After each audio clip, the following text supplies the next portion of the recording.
ओम नमः शिवाय। प्रिय श्रोताओं, आज सोमवार के दिन सुनिए सोमवार व्रत और 16 सोमवार व्रत की संपूर्ण कथाएं। एक बार भोलेनाथ और माता पार्वती जी मृत्यु लोक में भ्रमण करने पधारे। दोनों विदर्भ देश में अमरावती नाम की सुंदर नगरी में जा पहुँचे। ये नगरी सभी प्रकार के सुखों से भरपूर थी। वहाँ बहुत सुंदर सुंदर शिव जी के मंदिर भी थे। भगवान शंकर देवी पार्वती जी के साथ उन्हीं में से एक मंदिर में निवास करने लगे। एक दिन माता पार्वती ने भोलेनाथ के साथ चौसर खेलने की इच्छा प्रकट की। भगवान शिव ने उनकी बात सुन ली और वे दोनों चौसर खेलने लगे। तभी मंदिर का पुजारी पूजा करने आया। माता पार्वती ने पुजारी से पूछा, पुजारी जी बताओ हम में से कौन जीतेगा। पुजारी जी ने कहा, महादेव जीतेंगे। थोड़ी ही देर बाद खेल समाप्त हुआ तो विजय देवी पार्वती की जीत हुई। माता पार्वती ने पुजारी जी से पूछा, बताओ पुजारी जी हम में से विजय किसकी हुई। तब पुजारी जी ने महादेव को ही विजय होने की बात बताई। ये सुनकर देवी पार्वती जी को पुजारी जी पर क्रोध आया और उन्हें कोढ़ी होने का श्राप दे दिया। कोढ़ से ग्रस्त पुजारी बहुत दुखी रहने लगे। एक दिन देवलोक की अप्सरा भगवान शिव की पूजा करने के लिए उस शिव मंदिर में आई। पुजारी जी की कोढ़ की अवस्था देखकर दया भाव से पूछताछ करने लगी। तब पुजारी जी ने सारी बात अप्सरा को बता दी। उनमें से एक अप्सरा बोली, आप सभी व्रतों में से श्रेष्ठ 16 सोमवार के व्रत करो। इससे शिव जी प्रसन्न होंगे और वे तुम्हारे कष्ट अवश्य दूर करेंगे। पुजारी जी ने इस व्रत की विधि पूछी। तब अप्सराओं ने बताया, सोमवार के दिन स्वच्छ वस्त्र धारण करो। संध्या और उपासना के बाद आधा किलो गेहूं का आटा लेकर इसके 3 भाग करो।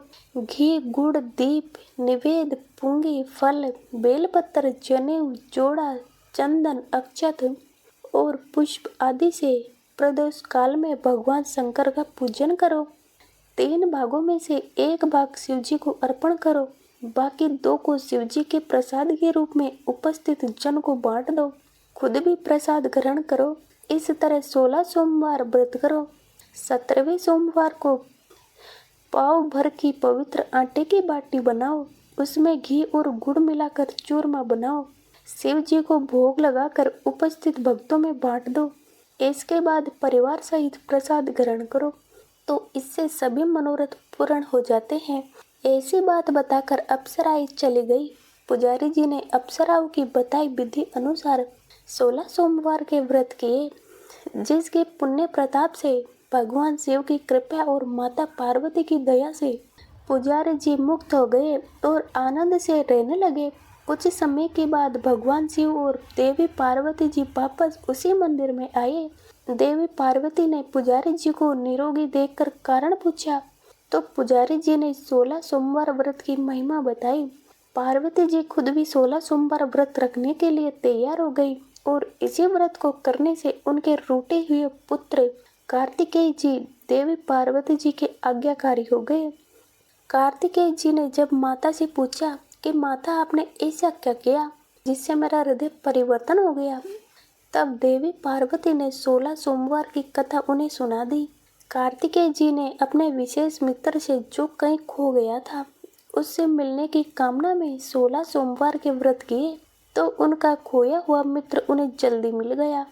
मित्र ने इस आकस्मिक मिलन का कारण पूछा तो कार्तिकेय जी ने उसे 16 सोमवार का व्रत करना बताया।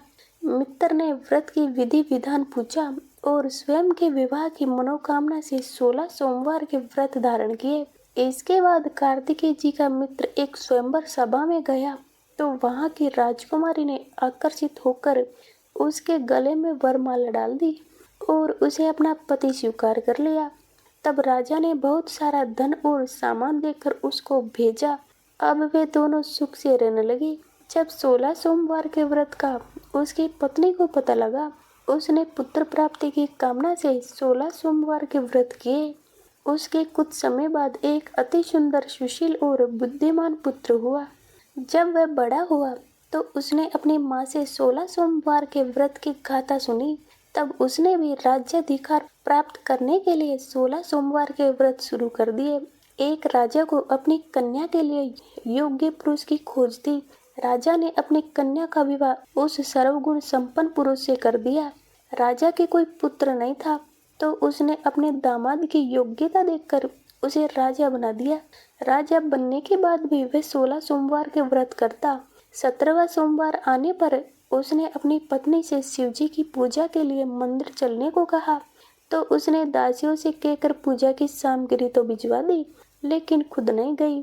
अब इधर राजा ने शिवजी की पूजा समाप्त की तो आकाशवाणी हुई, राजा अपनी रानी को राजमहल से निकाल ले, नहीं तो सर्वनाश हो जाएगा। राज दरबार में आकर सभासदों से विचार विमर्श किया और सर्वनाश के भय से रानी को राजमहल से निकाल दिया। अपने दुर्भाग्य को कोसती हुई रानी नगर से बाहर चली गई। दुखी मन से चलते हुए वे एक गांव में जब पहुंची, वहां एक बूढ़ी माई थी जो सूत बेचा करती थी। बूढ़ी माई ने दया करके रानी को अपने साथ सूत बेचने के लिए रख लिया। जब से रानी को साथ रखा, बूढ़ी माई को तो सूत बिकना ही बंद हो गया। बूढ़ी माई ने रानी से वहां से जाने को कह दिया। अब रानी एक तेली के यहाँ काम मांगने गई। उसी समय तेली के मटके चटक गए, सारा तेल बह गया। तेली ने भी उसे वहां से भगा दिया। दुखी होकर रानी एक नदी के पास गई तो नदी का सारा पानी सूख गया। वे एक पेड़ के नीचे बैठी तो पेड़ के सारे पत्ते सूखकर गिर गए। आसपास के लोगों ने जब ये सब देखा तो उसे पकड़कर मंदिर के पुजारी गोसाई जी के पास ले गए। गोसाई जी देखते ही जान गए कि ये कोई विधि की मारी कुलीन स्त्री है। गोसाई जी ने रानी से कहा कि वे उनके आश्रम में उनकी पुत्री की तरह रह सकती है। अब रानी आश्रम में रहने लगी। रानी भोजन बनाती तो उसमें कीड़े पड़ जाते थे और पानी भरकर लाती तो वह गंदा हो जाता था। अब तो गोसाई जी ने एक दिन दुखी होकर उससे पूछा कि बेटी, तुम्हारी ये दशा कैसे हुई?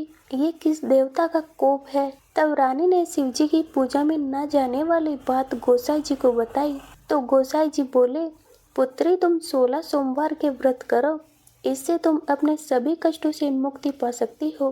गोसाई जी की बात मानकर रानी ने 16 सोमवार के व्रत किए। 17वें सोमवार के दिन विधि विधान से शिवजी की पूजा भी की। पूजन के प्रभाव से राजा को इधर महल में रानी की याद सताने लगी और रानी को ढूंढने के लिए उसने चारों दिशाओं में अपने दूत भेज दिए।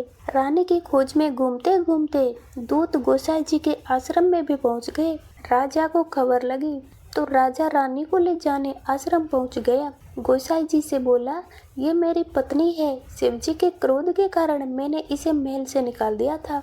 अब जब शिवजी का प्रकोप शांत हो चुका है तो इसे मेरे साथ जाने की आज्ञा दीजिए। गोसाई जी ने रानी को राजा के साथ जाने की आज्ञा दे दी।